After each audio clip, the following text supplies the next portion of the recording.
And welcome to another episode of Average Keeners. Today we have my future sister-in-law, Hewette. Hi. So, thank you so much for coming to come on our show. I think people are getting sick of just me and Alex, two dudes talking about finance. They're getting kind of sick of it. So, I really just want to jump into our conversation because here and there when you and I are we're driving, we're hanging out and stuff, you just ask me random questions. It's this is what I'm getting for a part-time job. This is what's happening. This is what's happening. So it's like, okay, why don't we actually capture these moments, capture these dialogues? Because I think a lot of people probably around your age, for example, don't think about saving money. They don't think about with my part-time job money, what should I do with it? I'm not gonna think about retirement. I'm gonna think about living the moment, YOLO, with my friends. But That's me. That's you. Well, that was you though. But you, ever since you started getting your part-time jobs and you were asking me certain questions, I feel like you already started. I don't know if it's from my influence or from your sister or in just general. I feel like you start thinking about, hey, what do I want to do with it? Because I've been partying, let's just say X amount of weeks, but then this feels like a kind of a bummer, right? I feel like, but I want to do bigger things, but then I don't have the money for it. But how do I get there? And that's when that one time you asked me, what about a savings account? What should I do? Even though I know you haven't done it yet. I haven't. But okay, so let's start off with, if you don't mind me asking, because I know a guy should never ask a girl this straight up. But how old are you? Where are you in school right now? Are you working or anything? What's the situation like right now? Well, right now I'm 16 and I go to school. I'm a high school student and I just got out of a job, so I've been searching around for one. I have applied to about 5 places now. Okay. They're different from what I've actually worked for before. So I've applied as a receptionist. Okay. And other cashier jobs. That's what I've done so far. But what did you do previously? What was your previous job? So I used to be a cashier at a dessert shop. Okay. That's actually good. I shouldn't even need to tell you to omit names. We don't have sponsors yet, guys. Yeah. Sponsor us. So I got out of that job recently. Okay. So I've been trying to find a new one. So, but I haven't got any replies yet. So. Okay. Yeah. So so many things I want to talk about. So first things first is you say you're applying right now. You've looked for more for a receptionist job. When did you start applying? Over the last couple of weeks or so? Literally 2 days ago. Okay. Yeah. Right now, because I haven't been out there I'm not in your shoes right now. I haven't been out there looking for a job as a first job, first part-time job. What are certain things that you're seeing in the market right now that you would say is really challenging for you to find a job? Do you think it's there's not enough jobs or they're asking for too much experience? What are certain struggles that you're finding right now? More. Are you speaking about jobs in general, or do you think more of part-time teenager jobs? Part-time teenager, for yourself right now, if I were to go back, if I were to go back in time, becoming a 16-year-old and going into looking for a job, what are certain challenges would I expect to find right now? Well, definitely more office-based jobs. So receptionist jobs are usually asked for a lot of experience. They usually ask that you already have receptionist experience, or you have over something that's related to it, or you have to be or else you have to have high school already have your degree. Yeah, but I was lucky enough to find some job postings that say preferably students because they have evening hours, right? Oh, okay. Yeah, so that's why I was lucky enough to find some job postings that have that in the description. Okay. So I didn't even know. Yeah. So that's actually pretty interesting. Yeah. So you should zone in on certain criteria that actually might be more favorable for students per se. Okay, that's really good. Do you know how much they usually pay? It should be standard. It didn't say in the ad, but I'd assume that it would be standard 14. A little bit above minimum wage, maybe. Yeah. Okay, that's pretty good. So then I'm gonna take this a little bit further. So let's just say you were to get a job like this. How much commitment do you think you as a typical teenager would want to commit to it though? Right now, to expose yourself a little bit. I personally know you live with your family right now. You don't have particularly financial responsibilities in a sense you're not paying rent. You're not so whatever money you make, you are able to pocket it and save it. So what I'm trying to get at is you don't have financial stress. You're not thinking Matt, I gotta work every day because I'm trying to make my life. Just try to live. No, this is all extra, nice to have, good experience and good money. So how much would you a typical teenager would want to commit to a job? For this job, I definitely would want to take it more seriously than my previous jobs because it's not just about at this point, it's not really just about me just wanting money. Mm-hmm. It's actually like a decent job, like a receptionist looks good on your resume, and I Mm-hmm. don't want to like screw it up, and like I want to have a good reference from this job if I were to get it. Yeah. I mean, No, absolutely. Whereas we're Yeah. always assume like you know, Yeah. for the So- better for now. and I would actually take it really seriously, and I would actually want to stay there, maybe for even like the rest of high school, because Okay. this is like seems like a very more of like a serious job, because it's not Okay. really like, oh, you're serving food, or like you're just tapping things on a cashier. Mm-hmm. You're actually taking calls from like businesses. And Okay. it's more serious, and you can actually use that in the future. So I'm gonna ask you to go even deeper on that level. What is your career like? I know this is like hard for like a 16-year-old to answer. Like, you know, for me, like even as I was progressing through university, and like even after coming out, I've been working for 6 years now. I still don't know what I want to do. Like I'm still like figuring all that out. Like this is why I'm starting a YouTube channel and all that stuff. But currently, right now, you're saying like, well, that like this receptionist job is like it's really good. Like it sounds like a serious job. It's good experience. But like, what are you trying to set yourself up for? Like, are you looking to become like, for example, hypothetically, it's like, well, Matt, like I actually want to become a dental hygienist one day, so I want to be a receptionist at a dental office. Like, how are you like? Are you thinking about that far ahead, or are you just thinking this is just a good standard route to have an office experience job? Like, what's your thought process when you think about that? So I know that. So initially I saw it and I was just like, okay, it sounds like a good job. But when I really thought about it, I did want to be a receptionist at a tattoo studio, and I did want to go into tattooing. Okay. And in order to go into that industry, you need to form relationships. And that a good way to start that way is like be a storekeeper, like a studio keeper, or like be the receptionist. So, and obviously, in order to be that receptionist at those studios, you need to have receptionist experience.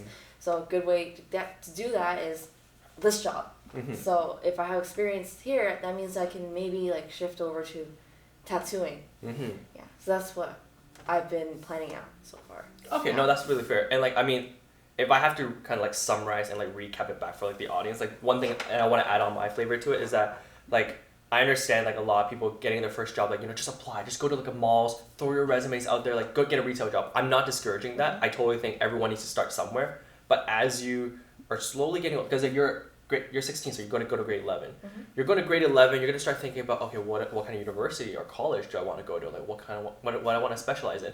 You don't go into a university program and like, I'm just going to do business, and like 5 years later figure out, oh shoot, I actually need like sciences because I actually want to be a doctor. You can't do that. You got to start, every move you start making, it's really amazing that at the age of 16, you already need to start thinking about that. Like, you know, you want to think about, Definitely. what does my current move right now, how does it serve me better? And it's not just about money anymore. Because like, I think from the tone of it, I feel like you're over that phase. You're over a job just for money. Like if you're not happy in your job, you're not gonna stay. Like how is this experience going to serve you better to help you get to your actual, like at the moment at least, your career goal? Okay. So, you know, take the money part. So why tattoo artists? Like, you know, what kind of got you into it? I kind of want to just remove the finance part from this conversation. I've always been interested in body art, so I've always liked. I see that. Yeah. Got one right here. You got two right here. One of my finger is fading. Oh. And then I have an equal sign. Oh, so it's not. So those are not permanent. So this is permanent. It's just that anything on your palm side of your hands will fade, no matter what. Yeah, and then I have one on the back of my neck. Oh, okay. And my ankle. Oh. Anyhow, I really like body art, so I like piercings, I like tattooing, I like all that stuff. Ever since I was like little, I've always been interested in that. It's just that, and I also really like art when I was little. Okay. It's just that I kind of like got out of that. Like I kind of like lost interest in drawing, which kind of doesn't make sense if you like tattooing because you need to be good at drawing. Yeah. But you need to understand that there's also different forms of absolutely. of like tattooing. So it's not just, everyone thinks tattooing just like, oh, it's realism. Mm-hmm. It's not just realism. There's surrealism. There's like illustration. There's everything that's you don't have to be like a straight up amazing artist from the bat. You can also be more abstract. Okay. It's all about your designs that put you out there. Oh, absolutely. So to answer your question, I've always kind of been interested in tattooing everything. So, and as you know, I really like hand poke. so that by hand. Oh, yeah, right, yeah. That's also a good form of art. Can you, because like, you explained this to me Yeah. before, but can you elaborate, like, what's hand poke? Like, So hand poke is basically, it's literally tattooing without the machine. So instead of using the machine that goes like 100 pokes per second, it's just by hand. It's actually been the original form of tattooing okay. since like the start. Okay. So instead of using a machine, you would be using like just a single needle. Oh. So actually, if you think, everyone thinks That sounds like a lot of work. It is a lot. It's not more work. It's more like it takes more time.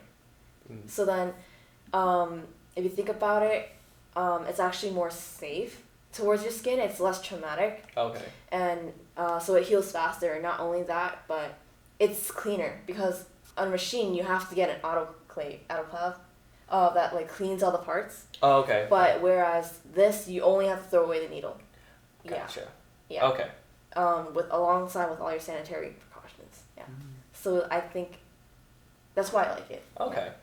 So in the future, if anyone wants to get a tattoo, and if she gets famous, record that she sponsors us for this video. This is where all her fame came from. No, okay. No, that's amazing though. You know what really sucks though? Like for me at least, it was more like at 16 years old, like I didn't even have that kind of career passion. I seriously just thought, I'm like, you know what? Business is the safest choice. I'll figure something out. I'll do like in my mind when I went into like when I was in school, like a business degree cannot go wrong. You can't screw up with that one. Like anything can be business if you position yourself right. And that was the mentality I went with. And like for you, like, you know, you really stepped outside. Oh, okay, let's be real here. In a very typical Asian household, to sell yourself to your family members that, hey, I'm not going to be a doctor. I'm not going to be a lawyer. I'm not going to be like a businessman, like a banker. I'm going to be in the arts. Like that was like that, like I can only imagine, like, you know, like the thought process that you put behind it is like, is this really good? Like, does it even make sense? Like, how am I going to tell my family that this is the career path I want to think about? Like, how am I going to make money in that? Like, has those thoughts ever gone into your mind? The money thing, yeah, but my family hasn't really been strict on anything. That they never really said like, oh, you have to be like a doctor, you have to go to university. Oh, you're so lucky. If anything, they even encouraged me to like go to college first and then see something that you really enjoy, then you can go into like university for that program and get further education and put yourself out there instead of going straight into university, not knowing what you want, and then like changing your mind and wasting money. And then switching into another like course or subject. So they've always been really lenient with that. So I'm lucky to have such a supportive family. But one thing that has been in mind is like getting money. So tattoo artists, like starting off, you won't get the most money. Yeah. So that is something that I worry about from the bat. Yeah. Okay. So this is my 2 cents. Like speaking like your big bro here, like. Money is important. Like that's like it's an unfortunate fact, you know, that we like our society that, you know, we do need money to survive, but money doesn't define happiness though. So like I can quite frankly say, like, you know, if you're enjoying what you're doing, if you go to work every day, like, you know, applying like, you know, tattoo art for various kind of people, and, you know, although it might not be like yielding like, you know, big bucks or anything, you feel happy doing it, you see your clients getting happy from it, you'll somehow make it by. Like obviously within reason, right? Like if you're telling me like, Matt, I'm only bringing like less than like 10 grand a year, then I'll be like, okay, then we need to think about something else. But it's like, hey, if you can deal with your living expenses, if you can, like, you know, keep like a certain standard of living that you're happy with, don't need to be making big money in order to be happy. That's what I would say. So I've seen so many people that chase down a career path that they don't give a crap about. They become like professionals and expertise that other people told them to be into, that their parents told them to be in, because it makes money. And do they make money? Great, but then they're working more than they're actually spending.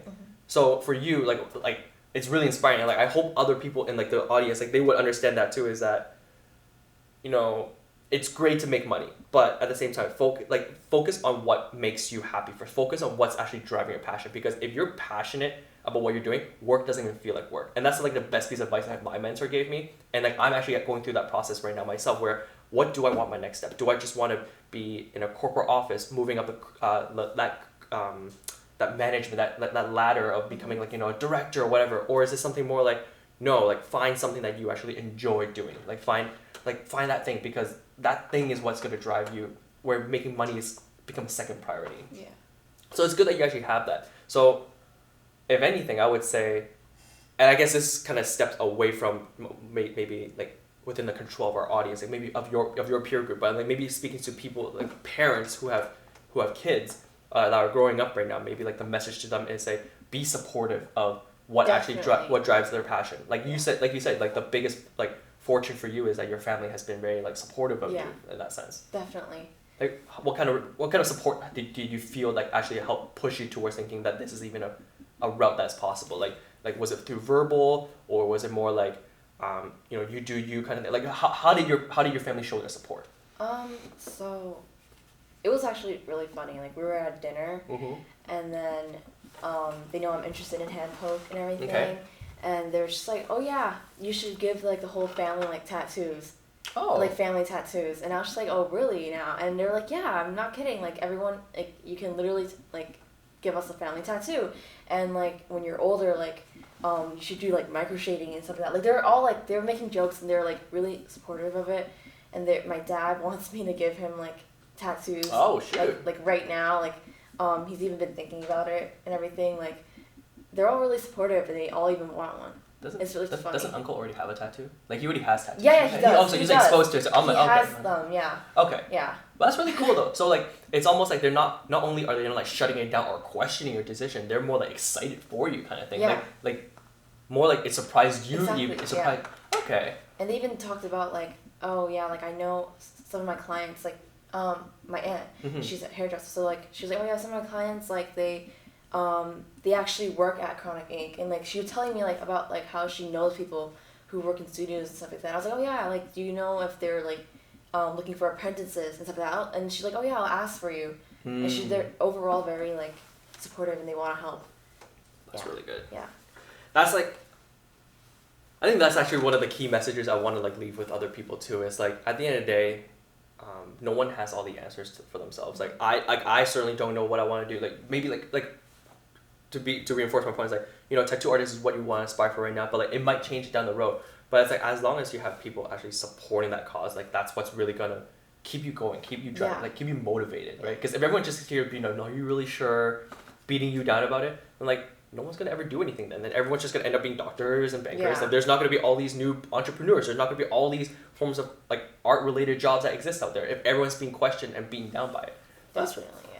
But let's go back to money, because that's what this that's what this channel originally was based on, and I want to be able to help you in the regard. You mentioned to me like weeks ago that there is a grad trip coming up, right? Like in like grade 12. Like tell me a little bit more about that grad trip. Like how like what is it like? How much it's gonna cost? Like because I want to know what typical teenagers think about when it comes to grad trip. Like what is it like? So the grad trip that I talked about with you a few weeks ago, I was actually talking about a trip that me and my friends wanted to do. So it's not really actually school, but there is a school grad trip that's like planned by the school. So that's we're still like figuring out what we want right now. Okay. So obviously, so then there's a Europe trip. So that's the school or coordinated trip. You go to like 5 different countries. I'm not sure which one yet, but it's basically, I think it's 2 weeks for your March break, and it's about $4,000. Okay. But it does not cover lunch, any of your lunches. Okay. So it's just like it covers your breakfast, your dinner, the places, and then everything else is on you. Okay. Flight, accommodation, 2 meals a day. Yeah. And the attractions, like I'm assuming like you go to tours, right? It's like tours and like. And that covers it. I think you stay at like the designated country for 2 days.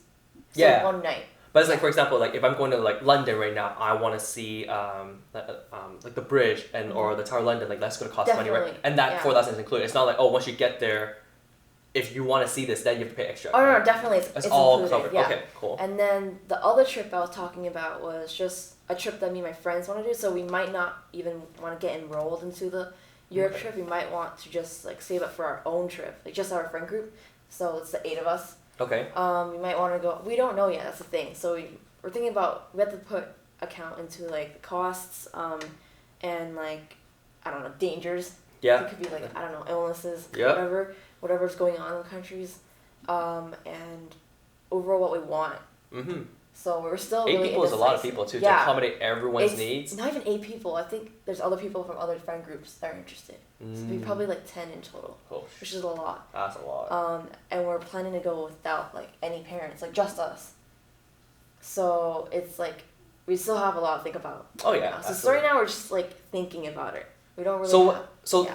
let's remove your friends from the situation. What would you like? What would you want? Like, what is a budget and like a vacation that would be like the best of both worlds where you'd be okay with it? So like hypothetically, say, hey Matt, like it'd be amazing if we do like a Southeast Asia trip for 2 weeks and it cost me no more than $3,500, something like that. Like, what would you want? Like what?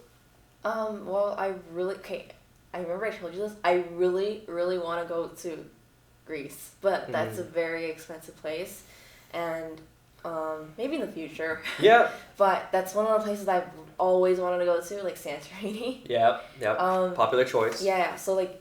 Don't probably schools have somewhere grid? Don't in, schools still have those like programs like called Gridily or something where they do like Greece and Italy? Like, is that still a thing? I'm not sure about that, but I know that there's summer tours that you can take part of that literally go. It's part of the like school? that. It's part of school. It's summer Oh. tours, and they teach you languages. So like, Okay, yeah. that's So interesting. you can, but that's really expensive too. So I was like, Yeah, bye. figured. So either Greece, that's really expensive. So like, never mind, that's off the list. Mm-hmm. So probably somewhere in, I'm not sure actually, because I would want to go to Europe, Mm-hmm. but I also want to go to somewhere like with a climate that I've never felt, like somewhere hot. Somewhere hot, But a little more tropical yeah, maybe. Okay. but I don't know if I would want to go to somewhere in Asia, because I know you said that it's more cheap and like the food is really good and like it's generally pretty like a good place to go to, but it's fairly affordable. It's fairly affordable, but Mhm. I'm not sure if I'm that I'm not a travel guru like Yeah. you. Yeah. And you know places, you know connections, you know how I'm to not get that. around. Yeah. That's okay. I'm okay. I'm okay. guys. So like I guess somewhere that's like already like a more of like a resort country. Like tourism is a big thing. Something a little bit less like you need to think about everything. It's more about like it's a little more easily accessible. Yeah, it's literally just like tourist friendly. package, It's more pick a tourist package. friendly. Yeah. Tourist friendly. Yeah. Okay. Yeah, exactly. Okay. Just for like my first trip. 'Cause you know I've never traveled before. Oh, okay. Yeah. Okay. Fair. No, fair. What would your budget be like? Like, so like you said, I'm not gonna be personal here and ask you like how much money you've saved. Okay. I won't do that to you. But more so, you're 16 right now. You have some work experience. You're gonna look for a part-time job now. So which means you need to start thinking about saving. Yeah. Because if you want to make that trip, so like ideally, let's just say, if you want to do a touristy package for 2 weeks and stuff, let's just say the magic number for now is $3,000. Like, do you have a set plan like how you're gonna actually get to that goal? Like you said, like let's just say the receptionist job works out. You can work in that job for the next 2 years. Like, do you have any idea how you would want to plan for that, like savings or anything, or do you think you're just gonna kind of like wing it as it goes, kind of thing? Well, I was kind of gonna wing it, but I do know that there's like that account you even told me about. The Savings account. the savings account that automatically takes things from your checks. Ah, okay. The savings. It's a yeah. savings function. So like, I think I mentioned it in another episode. I don't think I saw yet. But like a lot of banks offer like a service where it's like, hey, like at a certain period, a certain time or a certain date, each period we can actually automatically transfer X amount of dollars from one account to another account for you. So it's more like, ideally it's more like you align it with your paycheck. So it's like, let's just say, hey, you get paid bi-monthly. So every 1st and 15th of the month, you get money automatically transferred to your savings account. You can do that. Yeah, so that's one thing I've been thinking about. Maybe like, I don't even know how much I would transfer. Like maybe like $20-$50. Okay. So I guess for you, now that you're gonna say, okay, I'm gonna be starting making this much money, X amount of dollars, and I need to save for, let's just say $3,000. Like you just gave me the numbers that maybe like $25 or $50. Like, have you done the math? Like, what does that even equate to like, down the road?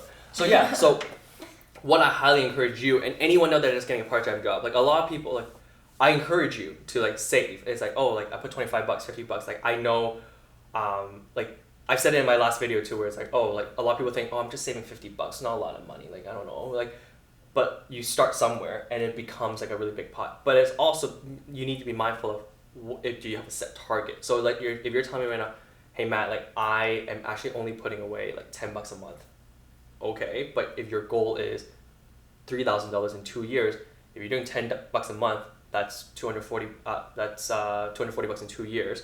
Then you're nowhere close. Then you need to do like the backward math. Like you need to go reverse that math and say, how do I need to get there? Maybe at the point is like, hey, you know what? I actually need to save, 80 bucks or 100 bucks a month. That way I'm gonna be able to save more. Okay, perfect. Even if you do 100 bucks, you're only at 2,400. Yeah. So you're still short. So it's like, how are you gonna get there? And you're gonna force yourself to like, okay, you know what? Maybe I won't get that extra bubble tea. Maybe I know you like bubble tea too. That's why I said that. And it's like, maybe I won't do this. Like you'll start learning to control your spending that way. Like, I know this part where like I'm kind of giving you advice now, but like to all the people out there, like you're not the only one that's saving for a grad trip. Exactly. So are all your friends, right? And a lot of people just think, oh yeah, like I'll save and stuff. But like we're all natural procrastinators. Exactly. Like you worked a part-time job. Like you've made money. Be honest. Has this thought ever gone in your head? I'll save in my next paycheck. Or savings not even a thought. I think that, and then when a paycheck comes, I'm like, you know what? I'll do the next. All paycheck, the time, right? Next paycheck, and then I never end up doing it. And then you just like at one point it's like, oh shoot, I didn't save. Yeah. Jack, like, yeah. damn it. And it's like, oh, I should have saved because then I want something. Maybe I want something, and I'm like, damn, I should have saved and not have bought like that expensive dinner the other week. Yeah. I could have bought this. Yeah. Yeah. And like, I know, like, and like, well, like, definitely I would love to have you come back, like, maybe like, down the road, like maybe when you get your part-time job, like you can then tell me your new experiences.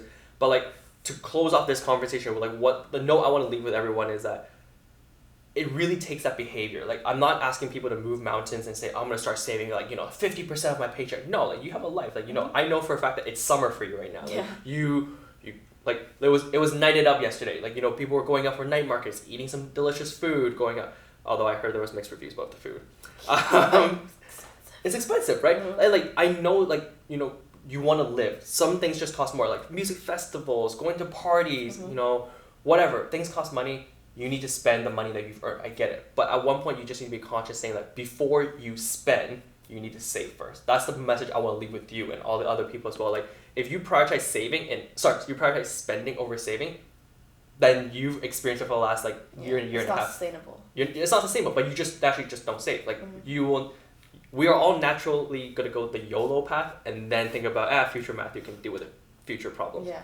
But if you save first, you work with what you have, you'll be surprised. Like, so remember how, like, in the car conversation coming here, I said to you, like, if it's money that you just forced to put aside, it doesn't exist anymore, you'd be surprised that you can naturally work with whatever you have left. You've survived with more money and less money before. There's no such thing, no, Matt, I have to have $800 in order to get by this month. No, you've lived months where you only had $200 in your account and you were still perfectly fine. It's more so, are you making a choice between a want and a need? Like, do you have to go to a festival? Well, all my friends are. That's a want, not a need. Yeah. You want to be a part of that friends group. You just don't want to be missing out. You have you have FOMO. I'm sorry. Like, that's what it is. But it's not like I need to be there. It's not like I need to be at a festival to sustain a living. Ideally, it would be nice to. Okay, if being at that festival matters so much to you, then cut back on the bubble tea. Cut back on going out that extra few nights. Or pick up an extra shift. Like, that's how you do to... If you want certain things while not compromising your bigger savings goal, either make more money somewhere or spend less elsewhere. That's how it is, right? And like, it's important to have that conscious mindset. So we'll wrap it up here, but hopefully come back again, okay? Yes, definitely. Did you have fun though? Yes, I did. Okay, that's awesome. Okay. Thank you for watching today's episode of Average Keeners. If you liked the video, don't forget to like, comment, and subscribe. And if you want to check out my aspiring ink work, all the links are in the description towards our social medias, like our Instagram and everything. So don't forget to check us out.